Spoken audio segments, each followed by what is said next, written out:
guys, welcome to the Public Land Hustle 5.0 asterisk, because we're here on the private land hustle. We're in Utah. We're hunting with Team Mathews. There's some marketing guys, some guys in sales, and somehow I got on the list. I have no business being here. I'm just an average dude with the above average passion for elk hunting. Grew up hunting North Idaho in 2001.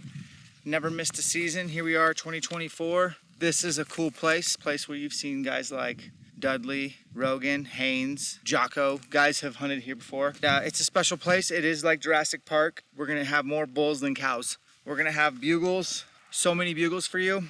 And then we're gonna head right back to the Public Land Hustle in Montana. So I did this last year. I hunted 26 days without killing an elk. Not for lack of opportunity, I just never sealed the deal. Came here, killed in a day, and then drove back to Idaho. And I'm gotta tell you, that feeling of back to public land really shows you just how hard it is. So if you're a public land elk hunter, man, I'm with you. It is hard. Places like this are cool. We'll show you it. It is more rewarding to hunt public land. But this is gonna be a nice break, honestly. It must be nice. Let's go. September 2-3, decent time of year to be here. Colors are changing. Reunited with Colton. He is editing manager at Peterson's. Mule deer fanatic, family man, and he knows this ranch better than most. We've got probably 2.5, 3 hours before they'll switch and start going down. So Okay. we're gonna be out of there by then. Sweet. Let's go. And I don't bugle enough to need Yeah. one that big. Yeah.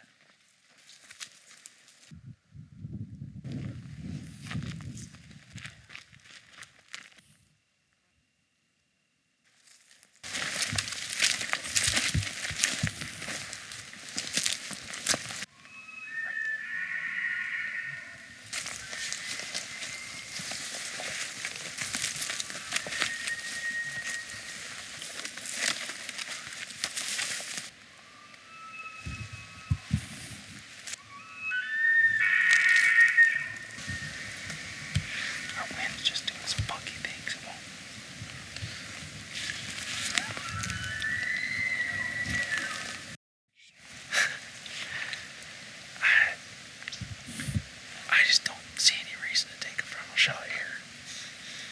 You'll get lots of opportunities, and it's gotta be 50% or more of our bulls that are wounded and lost is from someone trying to force a frontal or quartering to. If you hit the spot, it's devastating, but there's not very much margin for error there, and it causes a lot of problems for wounding and lost. Where people run into the problem is when they're shooting those lighter poundages, lighter arrow setups, and they want to shoot a big, rage or whatever it is, whatever mechanical you want.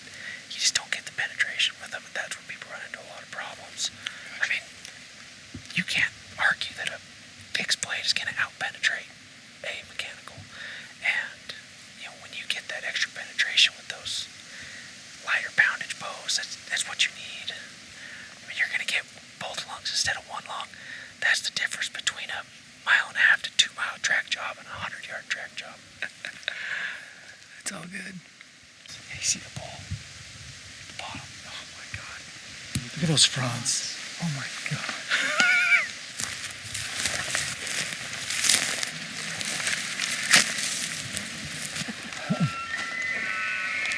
And Colton we trust. Is that not the bull? No. Well, then they're both studs.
Technically, this would be.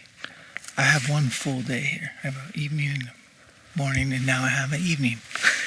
And I like this spot. It's big boy country. Full density is good. I think it's hard. I don't think it's easier. I think it might be harder to kill here. This is harder to hunt. Yeah, it's a little bit more advanced. It's bigger country. Yeah. There's no easy bull out of here. I like it though. Yep.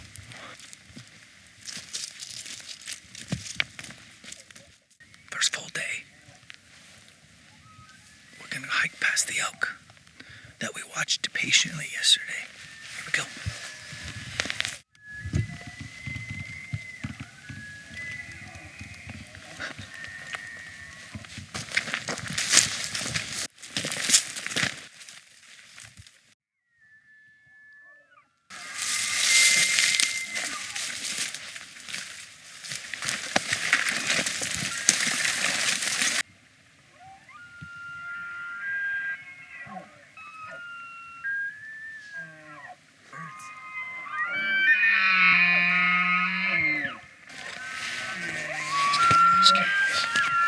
Yep, he's pushing those cows. He's gonna take over.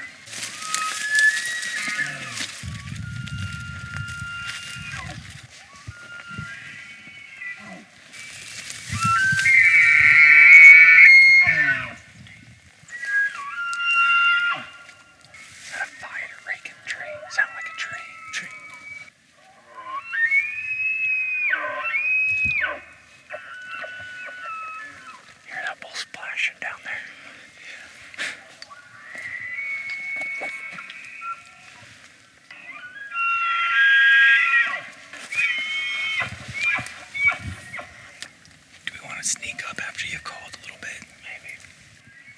Maybe call one more time and then come up quietly.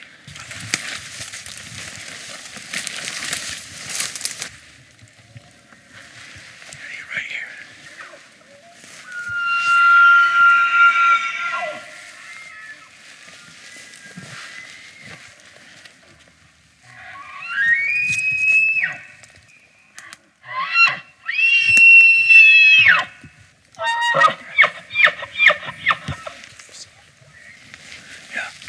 Nice bull.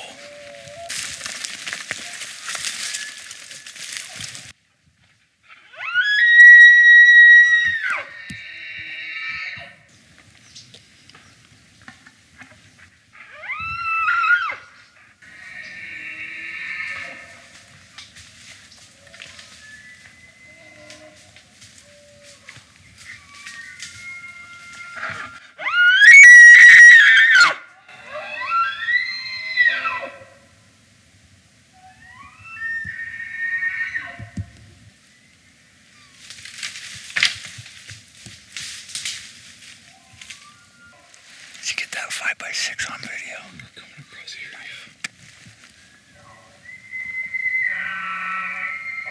It's thick in here. I'm not looking forward to it. I want a little bit more open.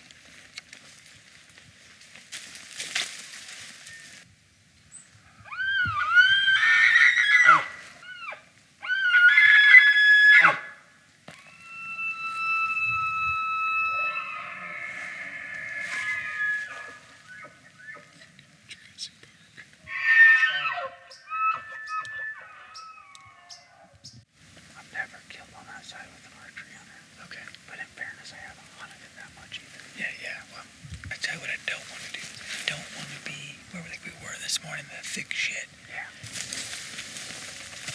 Be back.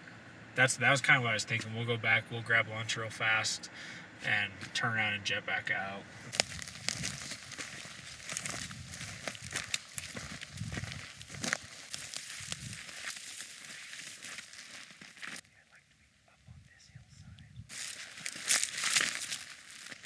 Indecent. Clear's almost to the clearing.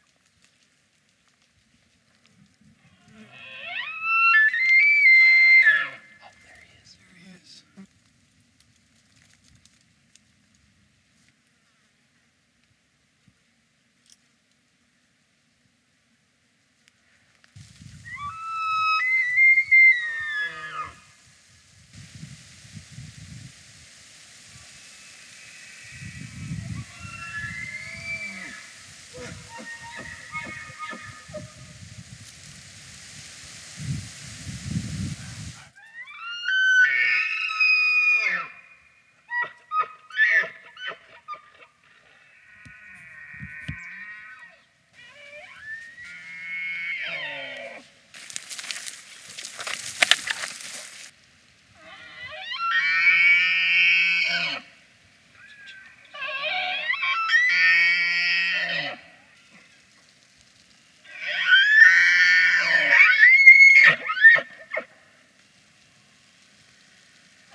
we've looked over a lot of bulls. Colton is very particular, wants to get the right age.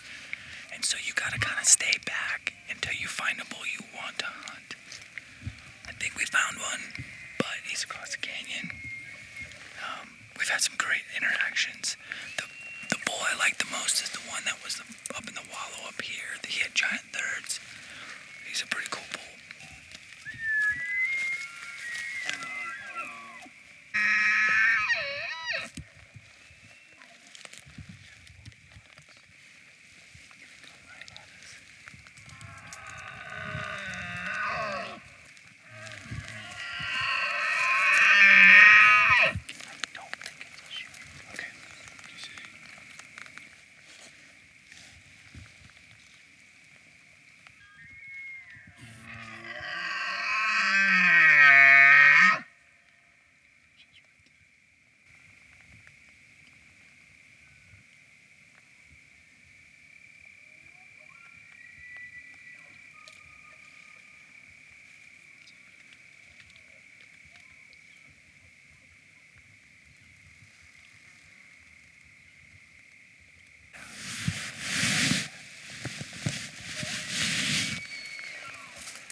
It's a shooter ball.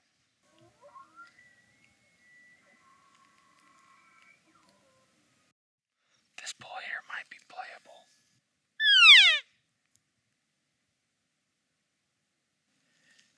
Seems like he might be running the show.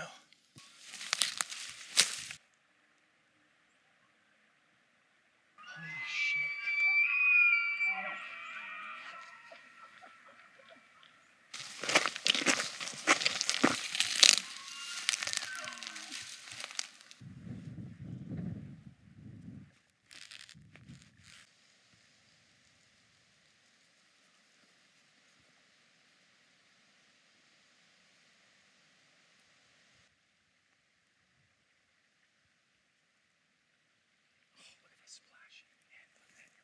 Came down, he wasn't here, and we just started working up, and he pops out at 61. So, broadside, handsome bull. He was on the borderline, so onward and upward.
Yeah.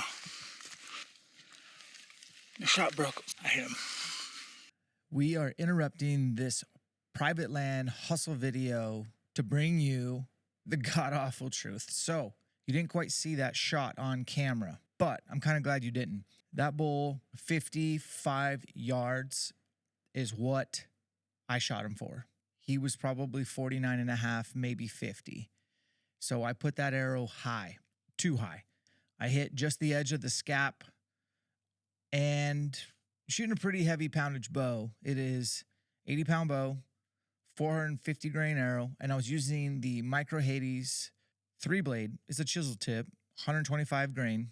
And I've actually punched through scaps on elk with that broadhead before and got into their lungs. Well, as soon as I hit that bull, you can see my reaction. It's like, nah, yeah, I hit him. I tell the guy, no, yeah, I hit him.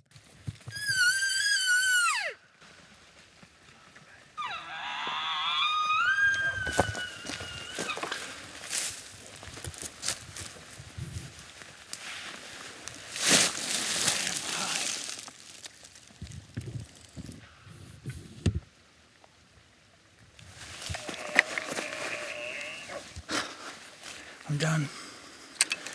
I'm done. We don't know if it was a bad shot yet. I do. You do? The shot broke so much faster than I wanted to. My pin was still settling. Yeah. I hit him. No.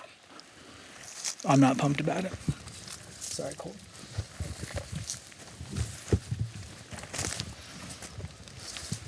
And we turned the cameras off. And the guide's like, well, did you hit him good? And I'm like, no, that bull is not even wounded. Like, that arrow's going to pop right out. Like, the broadhead is buried in the scap. It did not break. And then that bull proceeded to push his cows up the mountain, bugling. He had a very distinct bugle. Probably 15 or 20 more bugles from him as he pushed his harem up and over. And this is where I want to err on the side of transparency and just kind of let you know how it went down. We gave him time, obviously, and we did all the protocols that you would do. We went and looked at where the bull was hit, and then we followed his tracks and found a little bit of blood, to be honest with you, and then we found the arrow. As soon as he hit the timber, it popped out. And basically, my broadhead was buried in his scap with my outsert. So full length of the arrow, hardly any blood on the arrow. Essentially, I put a broadhead in his scap. And at this particular place, it's high stakes, man. It is, if you draw blood, that is your bull. And this bull was not going to die at all. He was, like I said, he had bugled almost 20 more times after the shot. So they went up and over this ridge and dropped into the next little drainage. We followed his tracks, a little bit of blood, but not really. Peeked out on top and it's open. And now we're staring into this drainage and we're about an hour behind him. Most of the bulls in the other drainage, and there's multiple bulls in this drainage. This place is ridiculous. We sat there with my guide and we glassed every bull we could that was bugling, and there was at least 6, and every bull was not him. About an hour goes by, and I'm like, told my guide, Colton, I said, hey, I'm going to go down this ridge. Keep hearing a bugle down there. Sounds kind of like him. I want to just make sure. Sure enough, I go down there, glass, see the bull through the Quakies, got blood stained all the way down his shoulder. It's my bull. Same side, everything. So I leave my pack and I run back up 500 yards and I tell Colton, I'm like, hey, I got him. He's right here. And the first thing Colton said is, are you willing to shoot this bull with a rifle if I can get one? And I was like, oh gosh. And realistically, I didn't think I was going to be able to get in on this bull based on how thick it was. I could have tried, but I chose not to. And I said, yeah, I can shoot it with a rifle. And I'd been practicing shooting long-range rifles with Matt Allwine and Mountain Forged. They built me a custom gun, actually my second one. So little secret is I like shooting long-range rifles a lot. Not for hunting, not really interested in hunting with a rifle. And he's like, okay, let me see what I can do. You go back down there and stay on your bull. So I'm staying on the bull. Long story short is my guide radioed another guide who was rifle hunting with one of his clients, actually pretty close to us. And they said, oh yeah, we're just cow hunting. The morning was late. We're not too far. We'll be right there. I didn't know this at the time.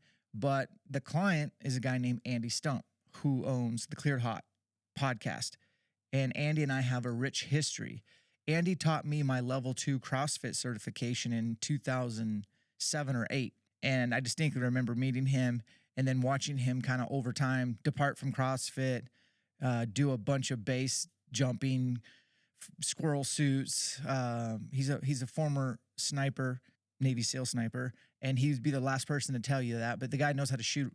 He shows up with his gun, and they walk down to me because I'm like camped on this bull. I got him bedded, and he's hidden in the timber. And I'm like, oh my gosh, if you were going to bring any person to help me potentially shoot this bull, and it's Andy Stump, who I already know, who's a trained sniper, and it was just awesome. So if you want to reset it and dry fire again, you can just lift it up. Now, I went through a sniper school with the 300 Win Mag, and they taught us on MOA. Nice. And so I've always just stuck with it. Interesting. There's no difference. I mean, it's the same. It's not the same measurement system. You're doing the same shit.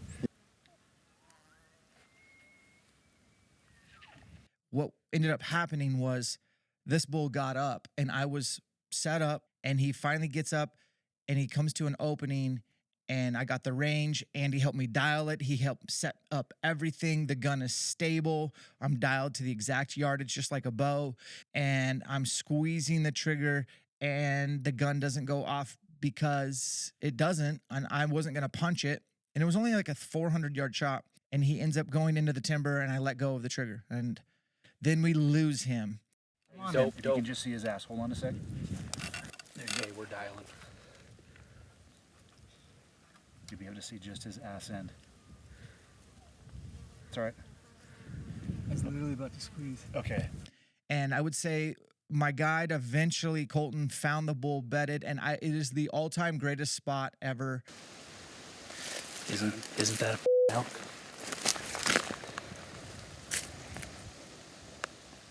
Yes. That's hide, right? That's 100% Yeah. elk hide. That's Okay. right where I thought I saw him bed. Okay, hold on a second. His ass. That's 100% an elk, though. Yeah. If you shot to the left of that branch that's cutting him in half, that's the pocket you would want to hit.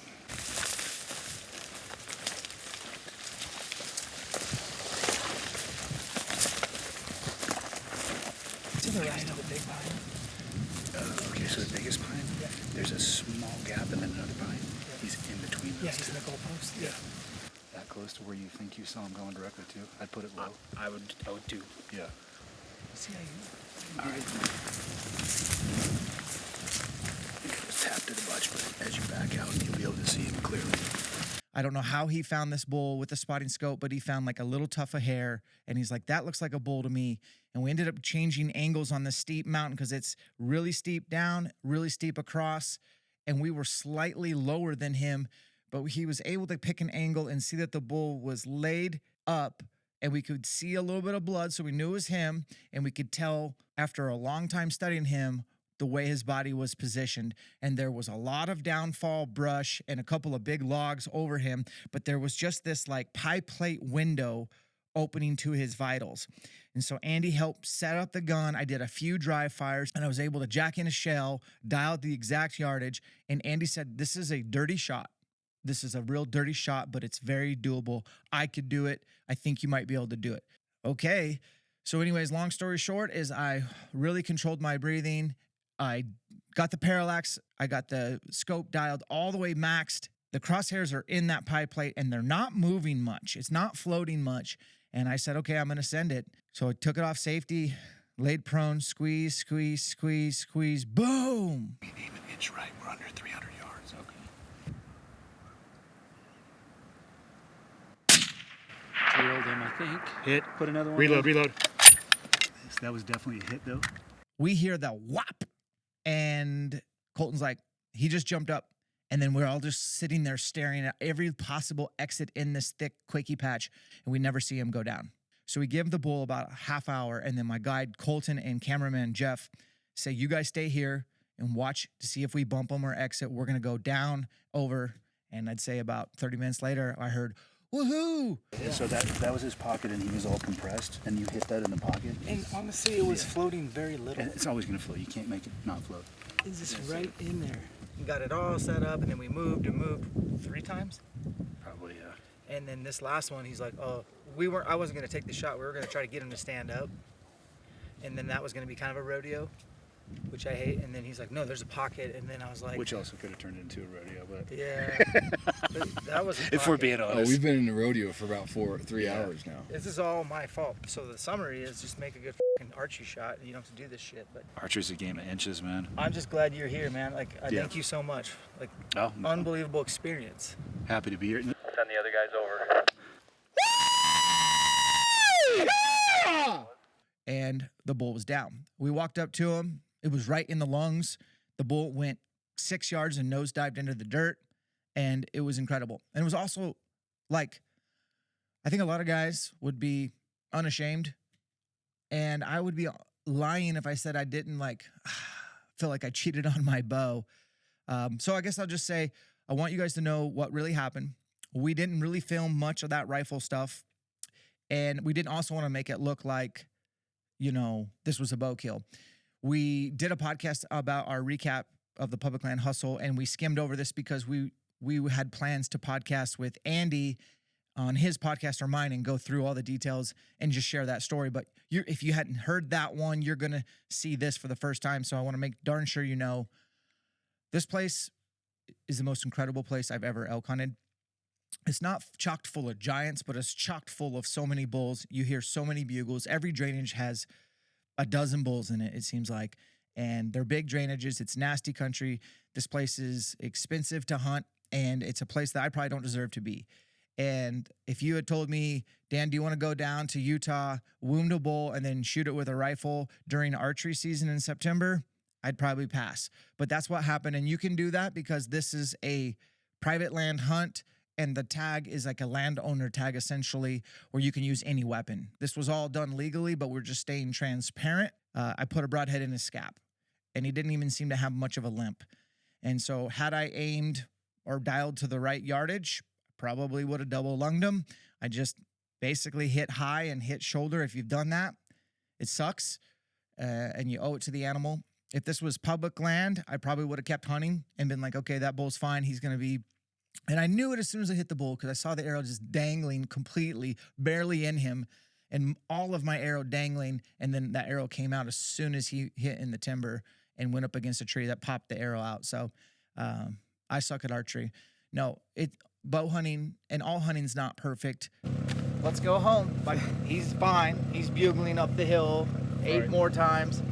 I'm like, he's. But I drew blood. I was like, I'm done. And so, let's just go up there. We found the arrow. We knew I had that, like just barely the broadhead. And so we went up to the top of the ridge. It's bald, and the backside's bald. So he went over and bedded at Quakey's. There was like 6 bulls in there. So we don't know which one's him. And his bugle was pretty recognizable, but still pretty like your classic bugle. Like nothing super special. We spent an hour and we looked at all the bulls in there. And then I heard, and Colton's like, all right, I don't know what you want to do here. And I was like, wait, I'll be right back. And I just went way over and looked down in because I heard a bugle and it pulled up, saw the blood. I was like, I got him. And he's like radioed in a rifle. And I was like, what's this going to look like? Because I'm not a rifle guy. Yeah. And out comes Andy Stump, Navy SEAL sniper with a $10,000 rifle. And he's just like, I'll help you. Long story short is I shot him through, it's the best shot of my life. Through all this shit, I had a window like that through his vitals. And we weren't getting any closer. So I just shot him with this guy's rifle and hit him right there. And that was it. He was done. So, Dude, that's awesome. That's a good finish, yeah. yeah, it never happens here, right? Like if you shoulder hit a bull, you're not Yeah, gonna you're find gonna him. find No, Toast. there's too many bulls. So Freaking I'm awesome. pumped, but bad range.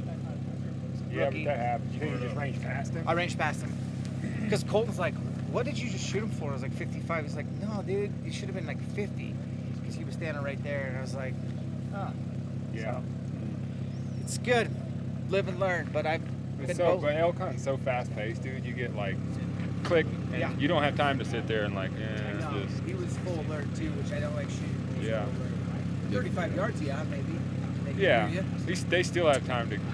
Yeah, your bull moved more Yeah, than he I moved thought like he this would. far, dude. Yeah. He could have been further. I clicked the tree and it was like 30, and he would like walked on the other side of it. So I just put my 30 like lungs Okay. and figured like if he ducks, I'm gonna kill him. If he don't, I'll play hard shoot him. Yep. And he could have been 38. I don't know. Yeah. But What's your feet per second? 292 Yeah. with a 540 grain arrow. So through him like butter. Oh yeah. And I Did you was- find your arrow? Yeah, it was just 10 yards laying in the grass. And I got to it and looked, and his beam was sticking up my range. It was 27 yards. I was like, That's why. sweet. That's awesome. Dude, he's a stud. He's Yeah, a good he's bull. Those fourths though. Yeah, it's for the mass is what I Don't love. put him though. next to your bull last year in Montana, but yeah. Yeah, exactly. Yeah. No, that sucker had 20-inch fronts.